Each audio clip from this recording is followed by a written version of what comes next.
Good mga tambay, nagkita na naman tayo.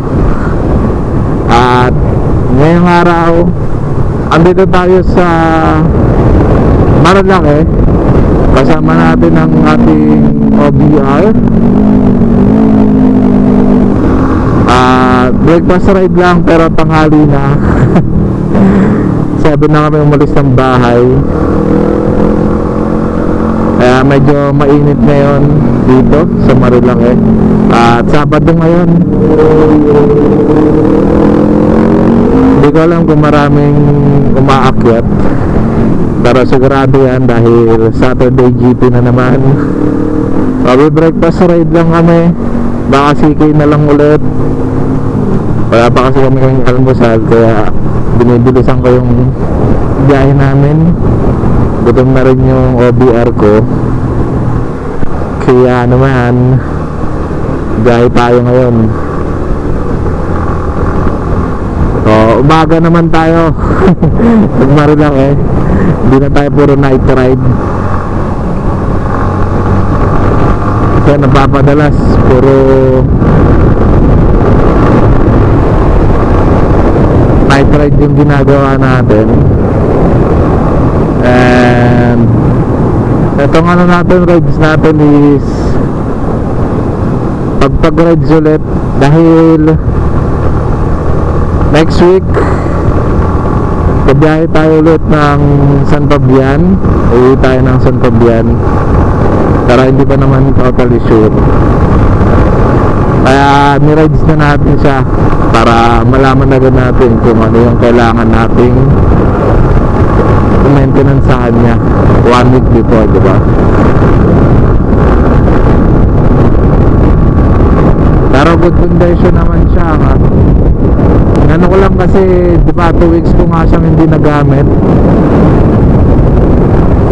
2 weeks natin siyang hindi ginamit dahil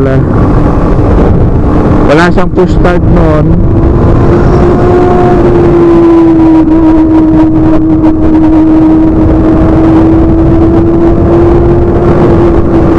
Wala siyang push start noon, kaya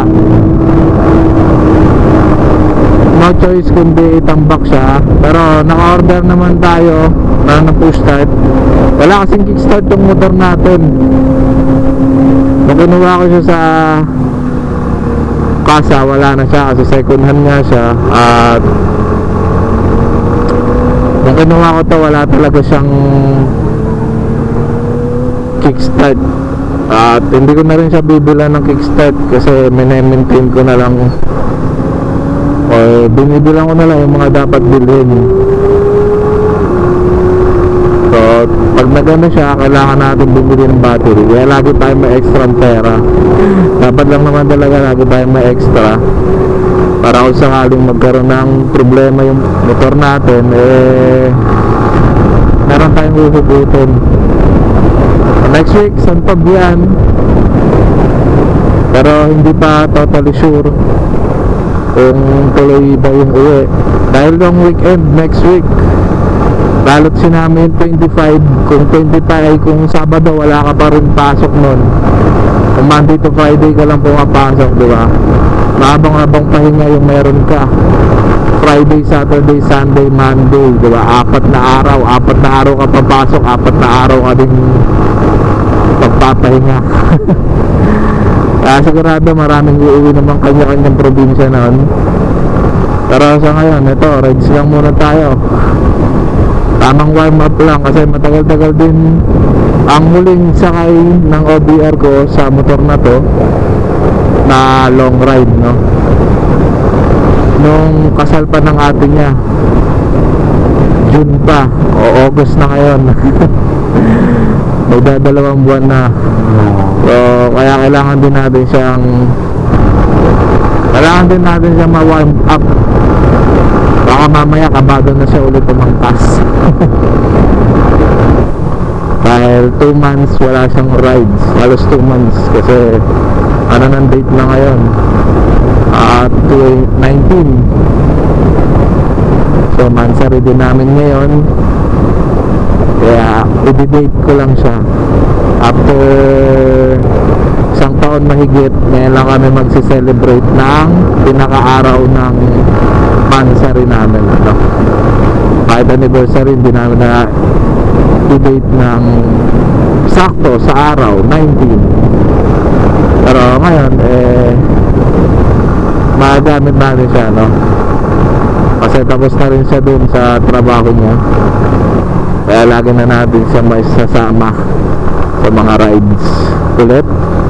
Sa ngayon, habang nag-aantay pa ulit siya ng work,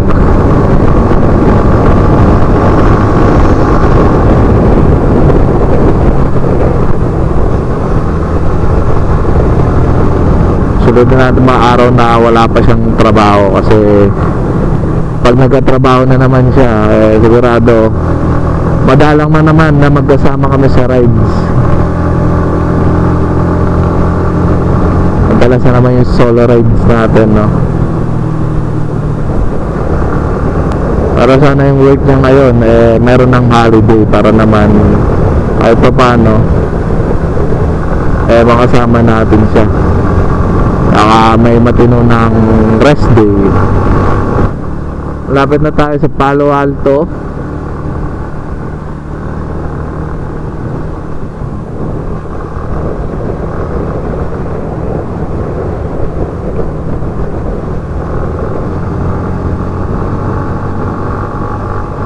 Dami na na, tatlo yun ah.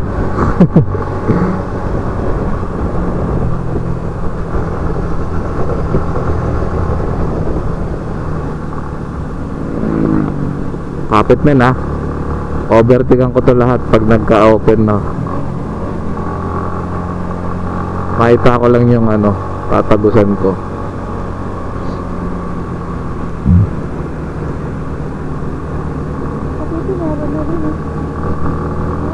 Oo. Ayun din yung sa unahan niya. Ayun yung Suzuki Game oh. Kargado din.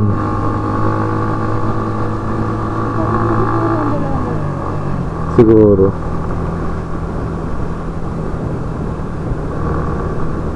So marami ata magka-camping ngayon. Maganda rin kasi yung panahon ngayon. Maganda rin yung panahon ngayon, kaya masarap mag-camping, no? Pero buyag, ito na naman yung andito rin, kasama rin siguro nila to. Kasama rin siguro nila yung pick up. Yung kanina maganda-ganda. Wait lang, korbada na sa unahan.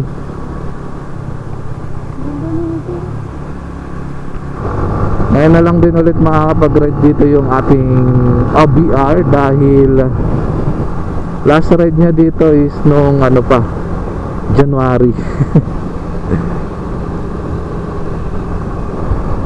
Kasi puro norte na yung naging biyahe namin pag magkasama kami. Madalas uwi lang sa kanila or susunduin ko lang siya papunta rito sa amin. Ngayon ito na ulit yung sunod na akyat niya.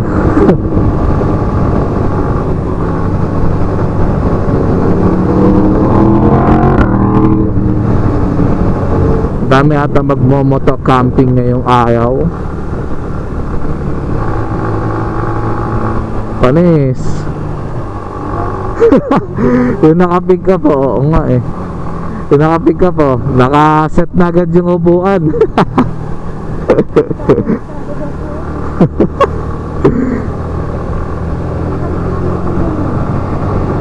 Hey.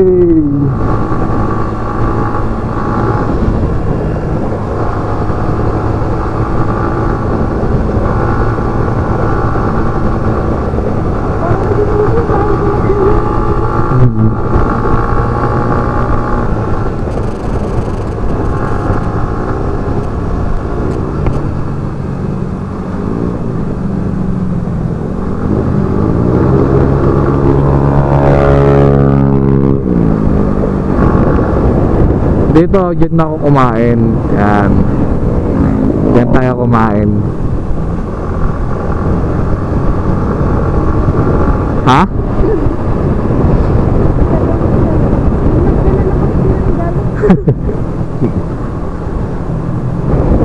Parang wala nga tayong picture ng ano eh. Picture na nakaganon. Yung mga peace out, peace out. Mabagal nga lang tayo.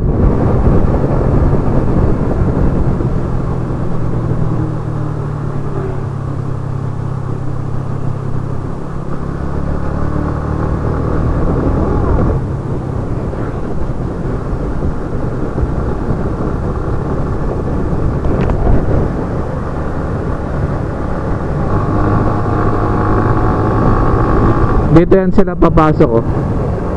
Yung mga nakasasakyan kanina. Yung mga nakasasakyan kanina, baka dyan yun pumasok sila. Maraming campsite dyan eh. Mga river crossing. So kalampas natin ang Manukan, mga tambay. At redirection na natin to, dahil gutom na rin yung ating OBR. At medyo nagugutom na rin ako kasi anong oras na nga din. Nakakamiss din umakyat ng umaga rito. Tagal-tagal din tayong hindi nag-breakfast ride. So yung breakfast ride natin nakaraan doon lang, kaso hindi ko kayo naisama dahil alanganin din kasi mag-vlog nun kasi nag-uulan, and tumulan nga rin dito sa taas. Alam nyo naman yung camera natin hindi waterproof, ano. Ganda, oh. So hindi malamig niya yung araw dito, sakto lang yung lamig niya. Hindi katulad nung Tuesday, mapag tapos umaambon pa. Sobrang lamig nun. Dito yung sinasabi ng ano, yung ayun, no, Pico de de Macho ba yun? Yung viewers yung nag-comment doon, masarap din daw yung pagkain dyan. So shoutout sa nag-comment nun. Kung meron pa kayo bang alam na kainan, comment nyo lang dyan sa baba, tapos try natin kainan next time, ano. Pabanking-banking tayo ngayon. Next week puro straight na. Pwede kami mag-Baguio ng 25, no? Mag-Baguio tayo ng 25 hanggang 26. Is kami na ulit kita.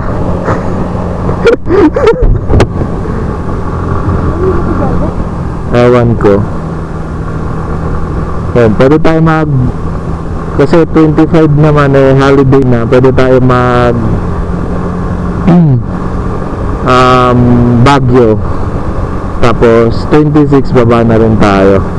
Kasi gusto niya rin mag night market, diba? Mag night market ka rin. Gusto niya rin kasi mag night market, kaya nagtampo siya ng last year. Kasi akala niya mag-i-stay kami. Siguro hanap na lang kami din na matutulugan kapag ano. Pero madaling araw na kami aalis, bandang 3 or 4. Kasi para diretso libot na lang din sa Baguio. Tapos gabi na kami mag-check-in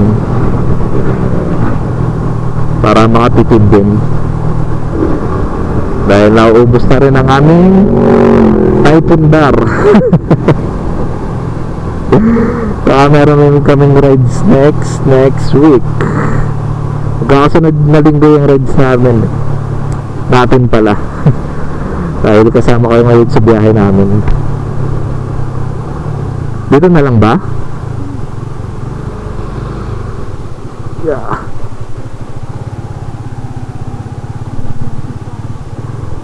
Daming tao, men. So kita ngayon yung windmill.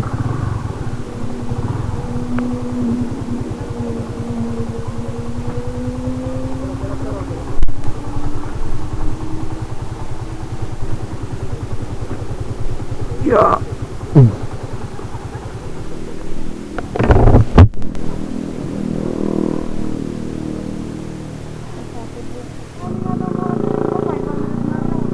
Hanap tayong ganun.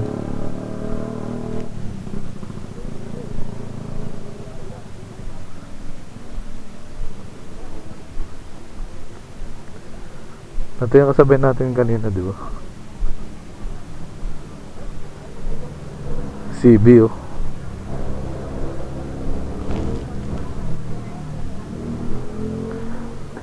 So, dito tayo sa may CK. Dito na tayo kakain.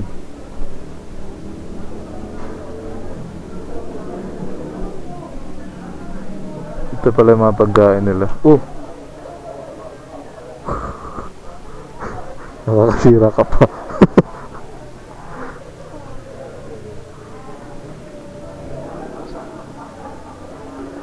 Ano yan eh? Hindi yan yung pagkain eh. Dito sa kabila.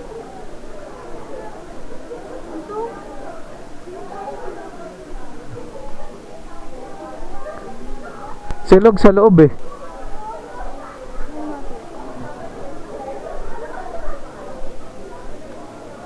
Silog-silog na lang tayo. Sa loob. Na?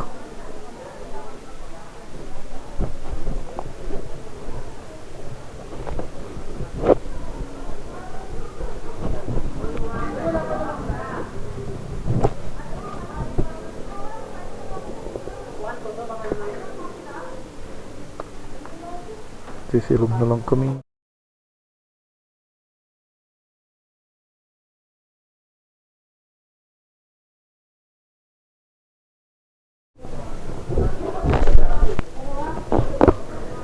So, ay mga tambay.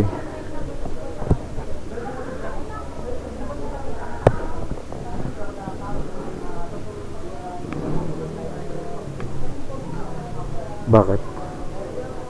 Ha? So,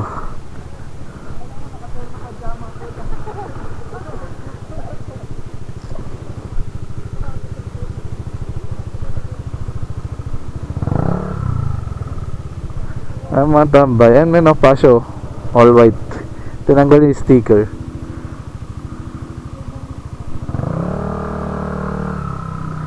Tapos na tayo dito sa Cafe Caterina. Babaan na ta. Babaan na ta. Babaan na tayo.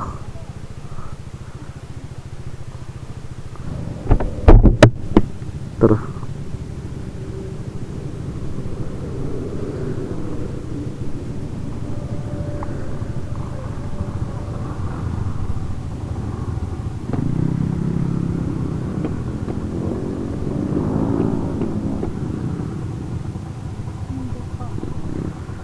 Honda Vaziao.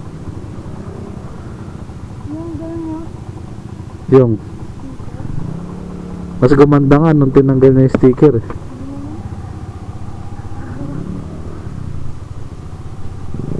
Yung KYT niya, yung binibilad niya lang sa araw, no?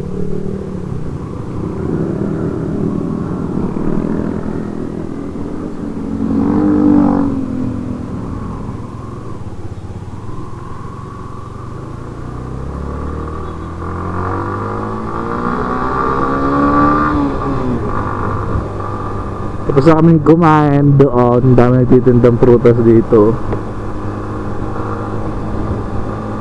At ngayon ay babaan na kami. Dahil tapos na ang aming date. Ngayon lang lagi. Sisimula ulit kami. Ngayon lang ulit kami nakaakyat dito na magkasama.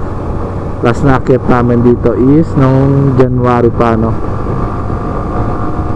January 23. Yan.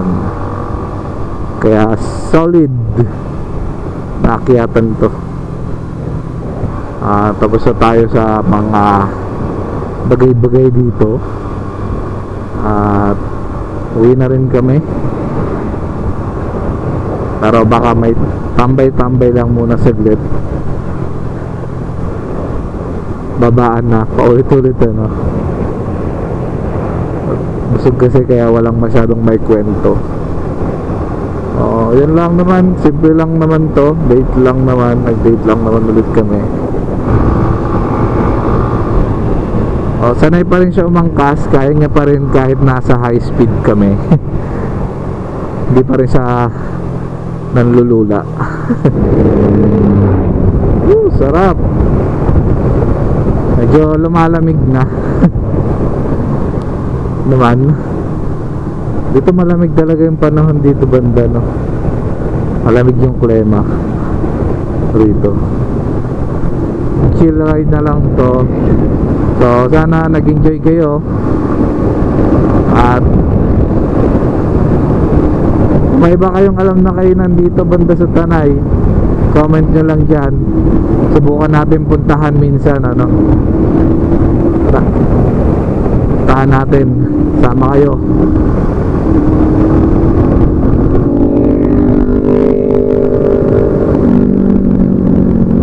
Kinikilig ako.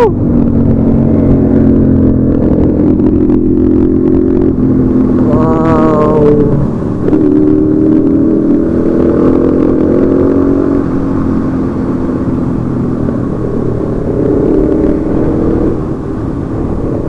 Hanggang dito na lang. At maraming salamat sa pagsama. At hanggang sa susunod natin pagkikita. Ride safe always. Bye bye.